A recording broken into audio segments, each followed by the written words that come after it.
लोग रोते गए, वोट देते गए। लोग हमको ये कहते थे कि साहब सरकार तो बहुत बेकार है। स्कूलें खोल दी लेकिन स्कूलों के अंदर टीचर्स नहीं हैं। अस्पताल सारे खाली पड़े हैं। 150 से ऊपर सीटें आज भी लोग कहते हैं कि 150 से ऊपर सीटें भारतीय जनता पार्टी जीतकर प्रचंड बहुमत के साथ में। आज हमारे साथ हैं अभिनेश जी महर्षि, जो रतनगढ़ से विधायक हैं। आइए उनसे बात करते हैं। जो आगामी पीछे चुनाव हुए हैं उनमें कांग्रेस की जीत हुई है सरदार शहर उपचुनाव में, तो किस तरह से किस मायने से देखते हैं इस जो हार है, बीजेपी की हार हुई है, क्या कारण रहा? देखिए, राजस्थान सरकार ने सारे हथकंडे अपनाए, सत्ता का दुरुपयोग किया, कर्मचारियों अधिकारियों को सबको डराने धमकाने का काम किया और 1 वर्ष के अंदर शासन भारतीय जनता पार्टी का नहीं है, कांग्रेस का ही रहेगा, ये कह करके उनको जिस दबाव के अंदर वोट लेने का काम किया। एक कारण तो वो भी था। दूसरा कारण, पंडित भंवरलाल शर्मा जी ने लंबे समय तक काम किया था और 1 वर्ष बचने से के पहले उनका देहांत हो गया, तो लोगों ने ये भी एक मन में भावना थी कि 5 साल के लिए ही पंडित जी को चुना था, तो 1 वर्ष के लिए उनके लड़के को देते हैं। फिर राजस्थान में जितने भी उपचुनाव हुए हैं, उन उपचुनावों के अंदर चाहे कोई भी उपचुनाव देख लीजिए आप, उसके अंदर परिवार के लोगों को ही लोगों ने चुनने का काम किया है। तो बहुत बड़ी बात नहीं है। राजस्थान की सरकार हर मुद्दे पर फेल है।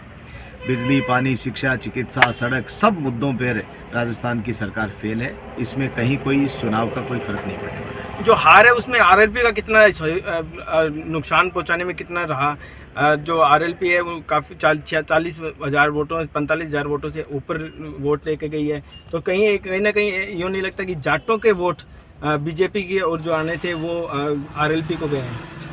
देखिए, किसी एक जाति विशेष को ये कहना गलत होगा कि ये फला पार्टी का वोट है या फला पार्टी का वोट है।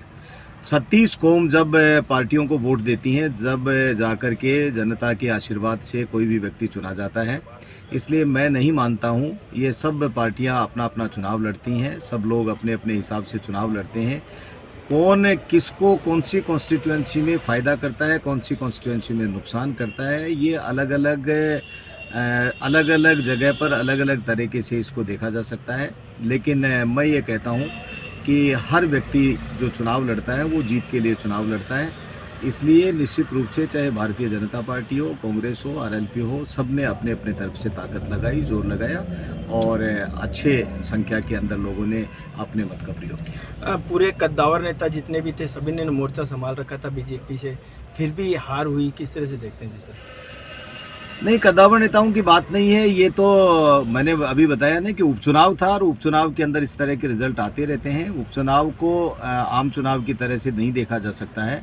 और लोगों ने, मैंने बताया ना कि पंडित जी के प्रति जो भावना थी, लोगों के प्रति एक मन के अंदर ये था कि पंडित जी का लड़का है, एक बार तो इसी को दे दो। फिर पंडित जी जब अंतिम समय के अंदर जब बीमार थे, तो यहीं पर सरदार शहर में रह कर के लोगों को उन्होंने, जब उनसे मिलने के लिए आते थे, तो पंडित जी अनिल का ध्यान रखना, ये बात लोगों को कहते थे, तो लोगों ने उस बात को भी ध्यान रखा और लोग रोते गए, वोट देते गए। लोग हमको ये कहते थे कि साहब सरकार तो बहुत बेकार है। स्कूलें खोल दी लेकिन स्कूलों के अंदर टीचर्स नहीं हैं।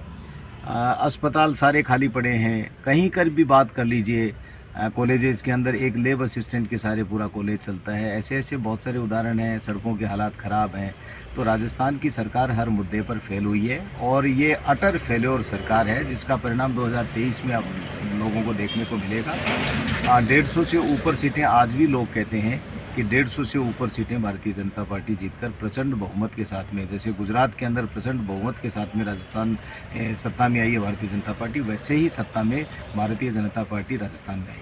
सर, भाजपा की हार को किस तरह से देखते हैं? भावनात्मक मानते हैं या फिर राम सिंह जी और राजेंद्र राठौड़ जी के बीच में बात चली थी कि मनमुटाव काफ़ी है, तो क्या आपको लगता है कि ये भी एक फैक्टर रहा है? नहीं, राजेंद्र जी राठौड़ और राम सिंह जी में किसी तरह का कोई मनमुटाव नहीं है। आज भी अभी हम मीटिंग में साथ ही थे। राजेंद्र जी के घर पे मीटिंग थी, जन आक्रोश यात्रा को लेकर के मीटिंग थी। दोनों ने साथ साथ ही कैंपेन किया है, भाषण दिए हैं अब ये तो एक ऐसा जुमला सा बना लिया है कि राजेंद्र जी और राम सिंह जी के अंदर किसी तरह का कोई विवाद है या कोई झगड़ा है। मुझे तो कभी भी ये महसूस ही नहीं हुआ। दोनों बहुत कोर्डियल रिलेशंस हैं दोनों के बीच में और बहुत अच्छी तरीके से दोनों काम कर रहे हैं और भारतीय जनता पार्टी बहुत मजबूती के साथ काम कर सर 2023 का क्या मानते हैं कि जो ये सरदार शहर की हार है और तो कितना असर डालेगी? नहीं, सरदार शहर की हार से कोई फ़र्क नहीं पड़ने वाला है। और मैं फिर ये कहता हूँ दावे के साथ में कि अभी जैसा मैंने कहा कि 150 से ऊपर सीटें आएंगी और चूरू ज़िले के अंदर तो इस तरह के हालात हैं कि आने वाले चुनाव 2023 के अंदर हम 6 की 6 सीट जीतेंगे।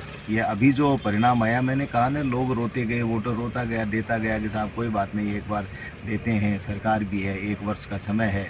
लेकिन आने वाला चुनाव 2023 का भारतीय जनता पार्टी जीत करके सत्ता में आएगी। धन्यवाद। ये थे अभिनेश जी महर्षि, रतनगढ़ से विधायक हैं और काफ़ी अपना कद रखते हैं इस एरिया में, काफ़ी जो लोगों की मदद के लिए हमेशा तत्पर रहते हैं।